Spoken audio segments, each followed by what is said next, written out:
নমস্কাৰ। জামুগুৰি হাটৰ এটি অনুষ্ঠানত যোৱা 1 জুন তাৰিখে অভিযাত্ৰী কলা কেন্দ্ৰত এটি বিনামূলীয়া কম্পিউটাৰ প্ৰশিক্ষণ কেন্দ্ৰ উন্মোচন কৰি দৰং মহাবিদ্যালয়ৰ অৱসৰী অধ্যাপক গহন চন্দ্ৰ মহন্ত ডাঙৰীয়াই কিছু বিতৰ্কিত মন্তব্য দাঙি থৈ গ'ল। যিখিনি মন্তব্যত জামুগুৰিয়া প্ৰতিগৰাকী ৰাইজ ক্ষুণ্ণ হৈছে। তেখেতে কৈছে যে জামুগুৰিত যিমানবিলাক নামঘৰ আছে ইয়াত মাত্ৰ টিংপাতবিলাকহে নতুন হৈছে, ইয়াত কোনো সংস্কৃতিৰ চৰ্চা নাই।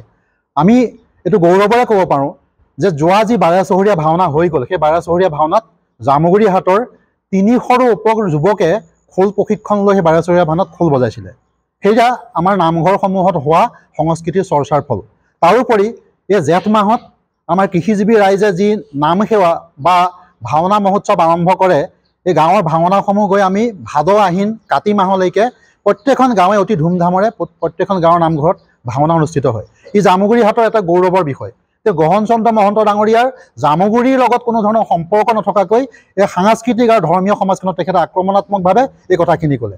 তেখেতে এটা গুৰুত্বপূৰ্ণ কথা কৈছে যে জামুগুৰি হাটৰ আইসকলে দিহানাম গাব নাজানে, ইয়াত দিহানাম গাবৰ কাৰণে বাহিৰৰ পৰা মানুহ হায়াৰ কৰি আনিবলগীয়া হয়। মই এইটো কথা গৌৰৱেৰে ক'ব পাৰোঁ যে জামুগুৰি প্ৰত্যেকখন গাঁৱৰ আই মাতৃসকলে দিহানাম গাব পাৰে, প্ৰত্যেকখন ধৰ্মীয় সমাজৰ আইসকলে দিহানাম গাব পাৰে। ইয়াত ডাঙৰ ডাঙৰ প্ৰতিযোগিতা হয়। আৰু এটা কথা মই এইটো বুকুত হাত দি ক'ব পাৰোঁ, যোৱা 6 মে তাৰিখে আমি জামুগুৰি হাটৰ কেন্দ্ৰীয় বিহুৰ ৰূপালী জয়ন্তী পাতিছিলোঁ। তাত ৰূপালী জয়ন্তী অনুষ্ঠানত আমি 10,000 গৰাকী আই মাতৃৰ দ্বাৰা এটি দিহানাম পৰিৱেশন কৰিছিলোঁ।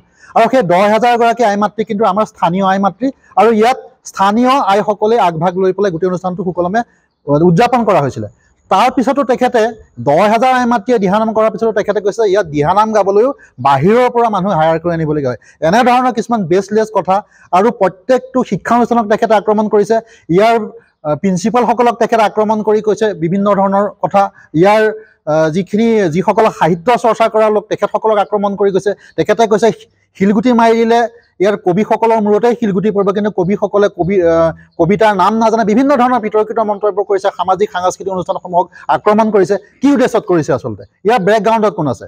আমি গম পাইছোঁ যে দুগৰাকীমান পৰিভ্ৰমী লোকে নিজৰ ৰাজনৈতিক অভিলিপ্সা পূৰণৰ বাবে ইয়াত খোপনি পুতিবলৈ, এটা বীজ অংকুৰিত কৰিবলৈ এই কম্পিউটাৰ ইনষ্টিটিউটটো বিনামূলীয়াত তেখেতসকলে দিবৰ কাৰণে আৰম্ভ কৰিছে। আৰু সেই সুযোগতে ইয়াৰ যাতে সাংস্কৃতিক বাতাবৰণটো বিনষ্ট হয় আৰু ৰাজনৈতিকভাৱে তেওঁলোকে যাতে এটা মাইলেজ ল'ব পাৰে, তাৰ কাৰণে গহন মহন্তদেৱক তেখেতসকলে নিমন্ত্ৰণ কৰি আনি পেলাই এই কথাখিনি কোৱাইছে।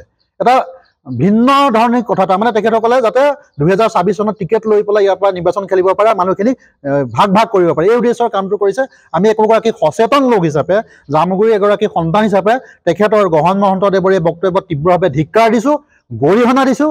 আৰু তেখেতক আমি প্ৰত্যাহ্বান জনাইছোঁ, অহা 24 ঘণ্টাৰ ভিতৰত যদি তেখেতক ক্ষমা নখোজে তেতিয়াহ'লে জামুগুৰি বিভিন্ন অনুষ্ঠান প্ৰতিষ্ঠানে উপযুক্তভাৱে যি আইনী ব্যৱস্থা গ্ৰহণ কৰিব লাগে তাক গ্ৰহণ কৰিবৰ কাৰণে আমি সাজু আছোঁ। আৰু সেইবাবে আজিৰ এই সকলো অনুষ্ঠানৰ যি সংবাদ মেল, এই সংবাদ মেলৰ জৰিয়তে আমি জামুগুৰি বহাগী মেলাৰ মই সম্পাদক হিচাপে যোৱা 6 মেত অনুষ্ঠিত হোৱা দিহানামৰ সেই অনুষ্ঠানৰ এগৰাকী হোতা হিচাপে মই ক'ব বিচাৰোঁ যে গহন মহন্তদেৱৰ প্ৰত্যেকটো কথাই গোকাত মিছা, আৰু তেখেতে উদ্দেশ্য প্ৰণোদিতভাৱে কাৰোবাক ৰাজনৈতিকভাৱে মাইলেজ দিবলৈ কথাখিনি কৈছে। গতিকে তেখেতক 24 ঘণ্টাৰ ভিতৰত ক্ষমা খুজিবৰ কাৰণে মই আহ্বান জনাইছোঁ।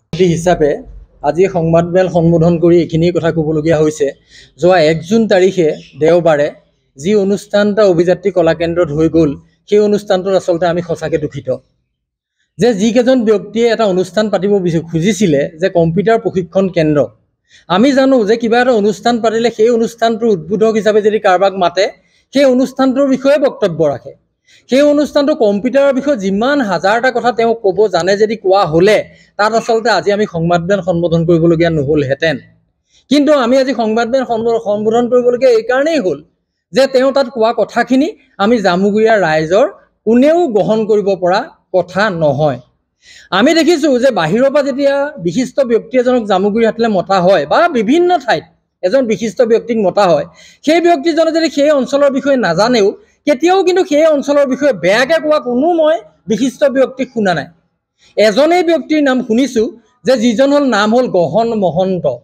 দুৰ্ভাগ্য যে আমাৰ ইয়াতে আৰু এজন স্বাধীনতা সংগ্ৰামী গহন গোস্বামী বুলি এজন মানুহ আছিলে, যিজন মানুহ আমি সকলোৱে সেৱা কৰোঁ।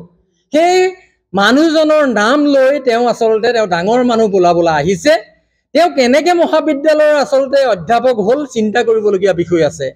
তেওঁ বিভিন্ন ক্ষেত্ৰত পাইছোঁ ছাত্ৰ সন্থাত পালোঁ, ছাত্ৰ সন্থা কৰি থাকোঁতে তাতো তেখেতৰ লাগবান নাই। মিটিং এখন পতাৰ পিছতে তেওঁক ভালদৰে লগ নাপায়। মিটিংখনত থাকে, তেওঁ ক'লে যায় জানো সন্ধিয়া লাগিলে, তাৰপিছত আহি পেলাই তেওঁৰ কথাৰ লাগবান নোহোৱা কথা। সাহিত্য সভাত পাইছোঁ, সাহিত্য সভাতো দেখিলোঁ তেওঁ কাৰোবাক কেইটামানক লগ লৈ পেলাই তেওঁ ওলাই গুচি যায়। তেনে এজন ব্যক্তিৰ হয় চলিল বৰকটকী ডাঙৰীয়াই কৈছে ব্যক্তিগতভাৱে আক্ৰমণ নকৰোঁ। মই ব্যক্তিগতভাৱে আক্ৰমণ নকৰোঁ যদিও তেওঁক যিহেতু আগতে লগ পাই তেনেকুৱা কাৰ্য দেখিছোঁ, গতিকে সেয়েহে তেওঁৰ ব্যক্তিগত জীৱনত আক্ৰমণ কৰিবলৈ বিচাৰিছোঁ। আচলতে আমি তেনেকুৱা এজন ব্যক্তিৰ পৰা এনেকুৱা বক্তব্য শুনিব লাগিব। তেওঁ নেজানে নেকি যে জামুগুৰিহাটক নামঘৰ নগৰী বুলি কয়? জামুগুৰিহাটৰ প্ৰতিখন গাঁৱত একোটাকৈ নামঘৰ আছে, একোটা নহয় ক'ৰবাত দুটাও হৈছে।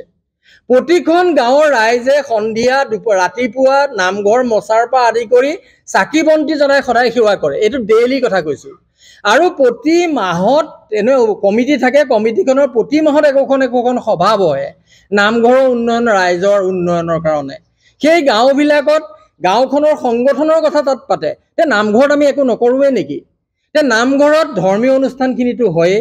আজি বাৰেচৰীয়া ভাওনা ইয়াত হয়, এয়া গোটেই অকল অসম নহয়, ভাৰত নহয়, বিশ্বত চিনাকি দিয়া হৈছে।